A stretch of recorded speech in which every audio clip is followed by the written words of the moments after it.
Esta ocasión vamos a resolver otro problema.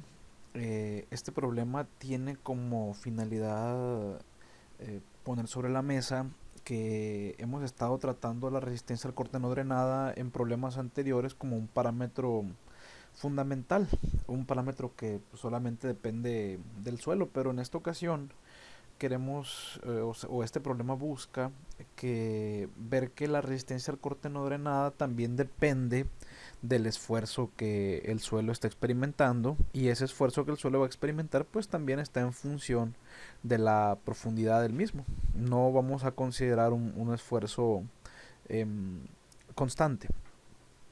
El ejemplo dicta así: un pilote de concreto de 450 milímetros de diámetro, este que está aquí, y 15 metros de longitud se hinca en un estrato de arcilla. Este es el estrato de arcilla.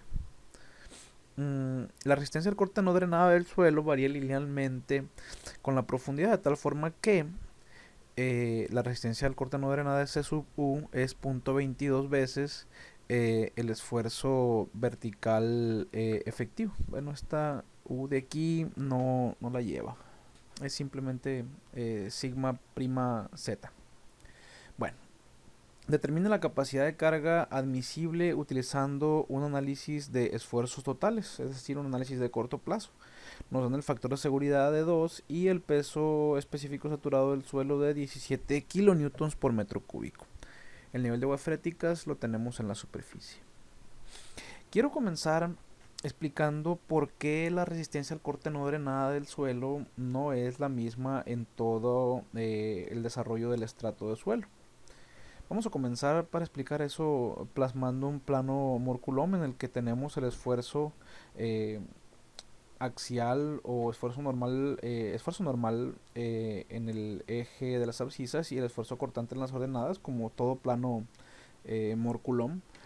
En este plano vamos a plantear cómo es que se dibujan los círculos de Moore para una prueba UU, una prueba no consolidada, no drenada, en la que sigma 3 siempre es el esfuerzo de confinamiento, y si le sumamos el esfuerzo desviador nos va a dar un esfuerzo principal mayor, sigma 1. Y así dibujamos el primer círculo de Moore para un esfuerzo de confinamiento pequeño. Si incrementamos el esfuerzo de confinamiento de este punto, nos lo llevamos a algún lado más hacia acá, podemos repetir el procedimiento y dibujar un segundo círculo de Moore. Y si otra vez incrementamos de ese esfuerzo a un esfuerzo mayor todavía, el esfuerzo de confinamiento, podemos dibujar este tercer círculo que está aquí. Si nosotros detectamos el punto más alto, el esfuerzo cortante máximo, podremos encontrar esos tres puntos que ven ustedes ahí, y si nosotros hacemos un ajuste de esos puntos a una línea recta, podríamos encontrar una línea como la que vemos ahí, en la que vemos nosotros que la resistencia al corte pues no es una constante. Si fuera constante, esta línea fuera horizontal, que puede ser que se dé ese caso. En este caso, la resistencia al corte no drenada se va incrementando conforme nosotros incrementamos el esfuerzo de confinamiento. Por lo tanto, nosotros podemos decir que la resistencia al corte no es constante, sino que es función del esfuerzo de confinamiento o el esfuerzo efectivo que le aplicamos a la prueba. Y aquí nos dan la ecuación de esta línea recta, en la que tenemos que la pendiente es 0.22 veces el esfuerzo vertical efectivo.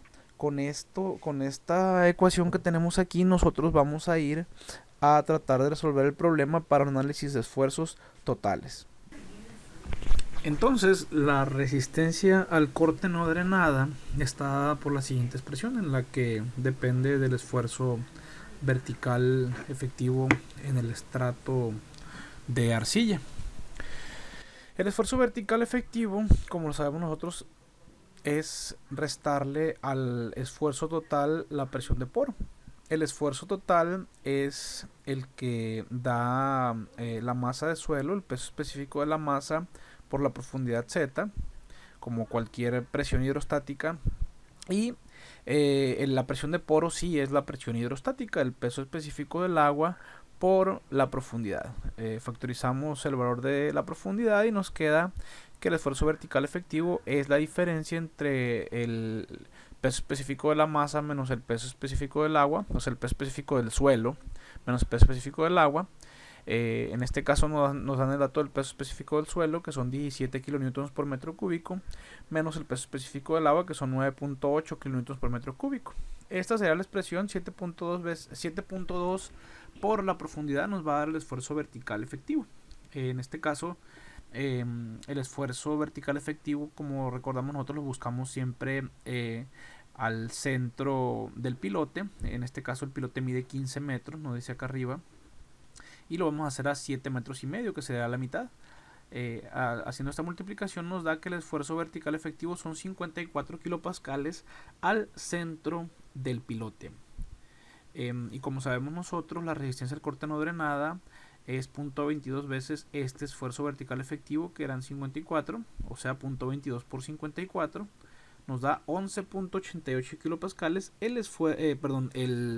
La resistencia al corte no drenada en el centro del estrato que cubre este pilote. Ahora sí ya tenemos un valor de la resistencia al corte no drenada que usar para calcular el coeficiente de fricción en el fuste de este pilote. Recordemos lo que nos dice el método alfa para un análisis de esfuerzos totales. Nos da estas dos expresiones y hay que elegir el menor. La primera de ellas, haciendo la sustitución, nos da 8.7, el factor de F sub S. La segunda nos da 12.7, por lo tanto hay que elegir el primero, 8.7. Multiplicando estos 8.7 por el área del fuste del pilote, que es pi por diámetro por los 15 metros de longitud del pilote, nos da 184 kilonewtons de resistencia por fricción. Enseguida, calculando la resistencia por punta, esta es la fórmula que nos da el método alfa, el coeficiente NC por la resistencia al corte no drenada en la punta del pilote por el área de la punta del pilote. Y nos da dos opciones, como lo recordamos, de la resistencia al corte, el factor de capacidad de carga puede ser 9 o puede ser 6, dependiendo de si la resistencia al corte no drenada es mayor o menor que 25 kilopascales en la punta del pilote. La resistencia al corte no drenada en la punta del pilote depende del esfuerzo vertical efectivo en la punta del pilote. Y hay que recordar que el esfuerzo vertical efectivo